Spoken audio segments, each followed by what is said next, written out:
Hai, Assalamualaikum warahmatullahi wabarakatuh dan salam sejahtera. Hari ini bertemu kita kembali dalam subjek Bahasa Melayu di mana tajuk pada hari ini ialah mesyuarat warga rimba. Untuk maklumat yang lebih lanjut, mari kita lihat slide yang telah disediakan. Bagi tajuk mesyuarat warga rimba pada hari ini, murid-murid dikenaki untuk merujuk buku teks Bahasa Melayu muka surat 12 dan bersedia dengan buku nota. Sebelum kita mulakan, mari kita lihat kemahiran bahasa yang kita akan pelajari pada hari ini, iaitu tata bahasa dan objektif pembelajaran pada hari ini. Objektif yang pertama ialah memahami dengan menyenaraikan 5 kata nama khas dengan betul berdasarkan teks. Yang kedua, objektif yang kedua, membina 3 ayat yang gramatis dengan menggunakan kata nama khas. Tajuk hari ini ialah mesyuarat warga rimba. Jadi, adakah murid-murid tahu apa itu warga rimba? Warga rimba merujuk kepada haiwan-haiwan yang berada di kawasan hutan. Baiklah, kita mempunyai satu aktiviti iaitu murid cuba meneka bunyi haiwan. Ini adalah bunyi haiwan yang pertama. Cuba teka apakah ia?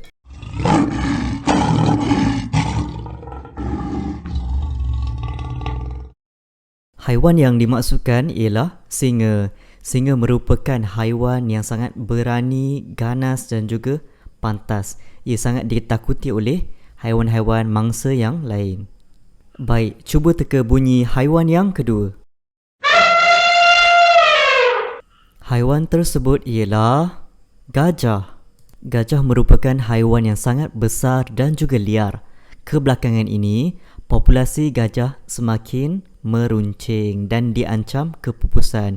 Oleh demikian, amat penting untuk setiap rakyat Malaysia untuk melindungi dan mengekalkan hidupan liar seperti gajah kerana ia diibaratkan sebagai nyawa dan warisan yang tiada nilai gantinya. Sekarang, cuba teka haiwan yang ketiga.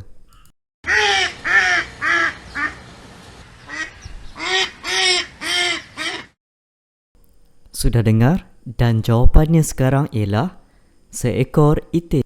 Itik adalah haiwan yang sering ditemui di air tawar dan juga laut. Baiklah murid-murid, pada hari ini kita akan mempelajari dan juga mengenal kata nama khas. Pada pembelajaran yang lepas, kamu sudah pun mengetahui berkenaan dengan kata nama am. Sekarang kita beralih kepada kata nama khas. Apa yang dimaksudkan dengan kata nama khas? Kata nama khas ialah kata nama yang secara khususnya digunakan untuk menyebut nama sesuatu benda, sama ada benda yang bernyawa dan yang tidak bernyawa. Berbeza dengan kata nama am ditujukan secara umum, kata nama khas ditujukan secara khusus ataupun terperinci kepada seseorang maupun benda yang tidak bernyawa. Kita baca lagi yang berada di bawah.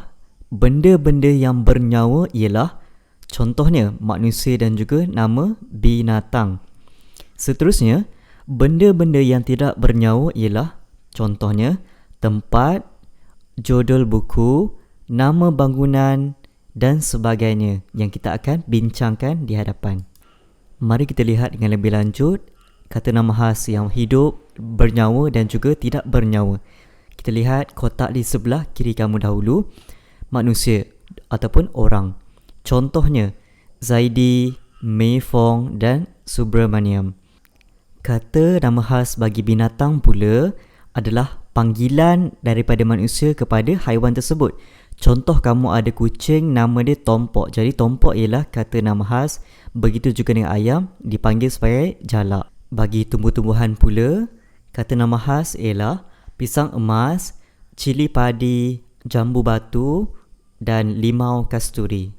Sekiranya kamu sebut pisang sahaja, ia merujuk kepada pisang yang umum. Sekiranya ia spesifik ataupun khusus kepada pisang tertentu, contohnya pisang emas, maka ianya kata nama khas. Kotak yang di sebelah kanan kamu pula menunjukkan kata nama khas bagi perkara ataupun benda yang tidak bernyawa, contohnya tempat. Baik, yang pertama ialah Muar merupakan daerah, seterusnya Seremban, bandar dan juga Jepun iaitu negara. Dan di bawah dia ialah benda. Contohnya ialah Proton perdana yang merupakan kereta. Seterusnya, pilot adalah jenama Pan. Dan yang terakhir, seko iaitu jenama jam tangan. Selesai mempelajari kata nama khas, baiklah kita beralih kepada buku teks muka surat 12 di mana terdapatnya mesyuarat warga rimba. Kita baca sama-sama. Pada waktu lapang, Hadif membaca buku cerita di biliknya. Buku cerita tersebut dipinjam daripada perpustakaan sekolahnya. Kita baca dialog warga rimba bermula daripada atas sehingga bawah sekali. Wahai warga hutan perlindungan idaman, terima kasih kerana berhimpun pada pagi ini.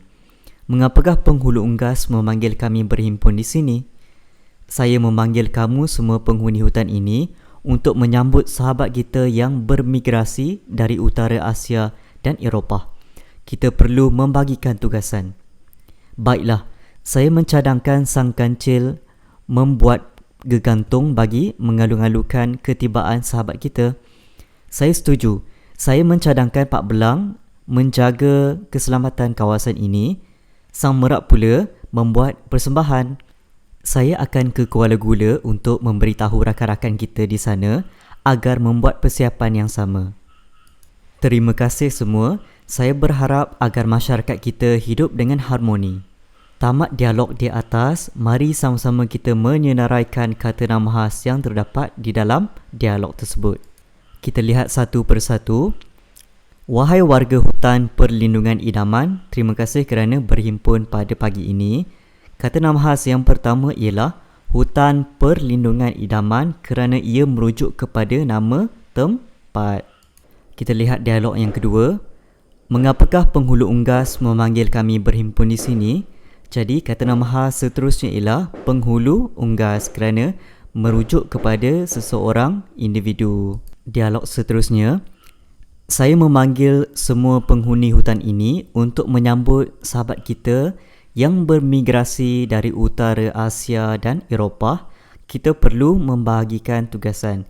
Kata nama khas seterusnya ialah tempat iaitu Asia dan Eropah. Dialog Pak Belang pula. Baiklah, saya mencadangkan sang kancil membuat gegantung bagi mengalu-alukan ketibaan sahabat kita.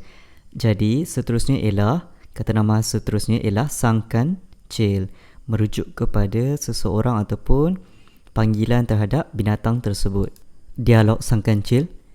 Saya setuju. Saya mencadangkan Pak Belang menjaga keselamatan kawasan ini. Sang Merak pula membuat persembahan. Kata nama khas seterusnya ialah Pak Belang dan juga Sang Merak. Dialog berwarna merah jambu. Saya akan ke Kuala Gula untuk memberitahu rakan-rakan kita di sana agar membuat persiapan yang sama. Jadi kata nama khas dekat sini ialah Kuala Gula yang mana merujuk kepada tempat. Kamu telah selesai menyenaraikan kata nama khas yang terdapat pada dialog. Sekarang mari kita membina ayat menggunakan kata nama khas. Baiklah, kata nama khas yang pertama ialah hutan perlindungan idaman ataupun nama tempat. Macam mana kita nak buat ayat? Okay, cikgu beri contoh. Warga hutan perlindungan idaman telah bermesyuarat bagi menyambut sahabat mereka dari utara Asia dan Eropah. Kata nama khas yang kedua ialah penghulu unggas yang merujuk kepada ketua mereka. Jadi ayat yang kita boleh buat ialah penghulu unggas mengucapkan ribuan terima kasih kepada semua warga hutan perlindungan idaman kerana hadir di dalam mesyuarat. Kata nama khas yang terakhir ialah Asia. Contoh ayat, tetamu yang akan disambut oleh warga hutan perlindungan idaman berasal dari Asia dan Eropah. Kamu semua sudah pun mempelajari cara-cara untuk membina ayat menggunakan kata nama khas sebentar tadi. Jadi ini adalah tugasan yang kamu perlu lakukan, iaitu membina ayat menggunakan kata nama khas seperti Sang Kancil, Pak Belang dan juga Sang Merak. Kamu boleh lakukan tugasan ini di dalam buku tulis sebagai latihan. Selesai pembelajaran membina ayat, maka kita berada di akhir pembelajaran. Cikgu mengucapkan ribuan terima kasih kepada semua murid-murid kerana sudi untuk menonton dan juga mempelajari berkenaan dengan tajuk pada hari ini. Cikgu harap kamu dapat membezakan di antara kata nama khas dan juga kata nama am. Untuk itu saja, sekian, terima kasih. bagaimana dengan pembelajaran sebentar tadi. Sekiranya anda rasa pembelajaran itu menarik, sila like, share dan subscribe. Dan sekiranya ada sebarang komen dan penambahbaikan, bolehlah isi di ruang komen di bawah. Sekian, terima kasih. Assalamualaikum. Bye.